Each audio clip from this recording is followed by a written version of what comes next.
You're preparing for a relaxing day on the waterway. Whether you're using a canoe, kayak, or SUP, it's likely that you'll be launching at ramps used by powerboaters too. It is amazing the level of stress often experienced at the launch ramp. You can help avoid tension by simply adhering to a code of boat launch etiquette. Let's take a look at a few things we can do. For those waiting in line to launch, probably nothing is more infuriating as watching a boater pull up onto the ramp and then begin the task of preparing the boat for the day's outing. Whether you haul your vessels on roof racks or use a trailer, you'll want to prep your gear in the staging area or a parking spot before you get into the line for the ramp.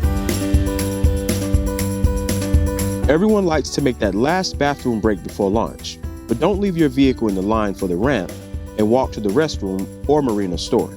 As paddlers, we love our gear, but once you're in the ramp line, your boats and gear should all be ready for launch. First, plan in advance so that you're aware of your surroundings and potential hazards. In sharing the waterways with powerboaters and personal watercrafts, the risk of an accident is increased when the boat operator is inattentive, unaware of boating etiquette or laws, or is impaired.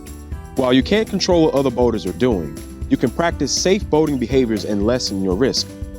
If you haven't launched at a specific ramp, it's a good idea to go in advance and check out the surroundings. When you're ready to launch, you'll know where the line for the ramp is, where the bathrooms are, designated spaces for trailers and spaces for vehicles, the bait shop, etc.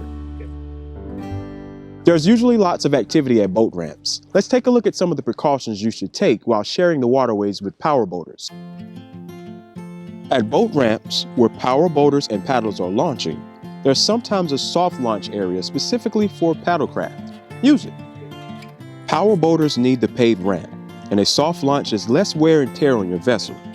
If there is no soft launch, you'll wait your turn at the ramp along with powerboaters pulling trailers. Be aware that when it is your turn to launch, a driver backing a trailer may not see you launching your kayak. Give a wave or communicate with the next boater in line so they know that you are behind them. Unload your vessel and stage it far away from the paved area while you park your vehicle. If parking spots are located close by, it is preferred that you unload in a parking space and carry your vessel to the water's edge. Many boat launches include a dock area that is popular for fishing. Be aware and stay clear of fishing lines. Onlookers may congregate at the water's edge. Be aware of them while backing down a ramp. Many people are using cell phones, which likely means they are distracted. Remember that there is a lot of expensive equipment around you, and safety needs to be your priority. We've learned how to properly prepare for paddling in an area with powerboaters to include planning for your adventure by learning about the area, staying clear of powerboaters by hugging the shoreline, wearing brightly colored clothing and life jackets to become more visible, and learning about the navigation aids in the area. Challenge yourself to learn more and share this knowledge to make everyone safer on the water. Education is one key to remaining safe while boating.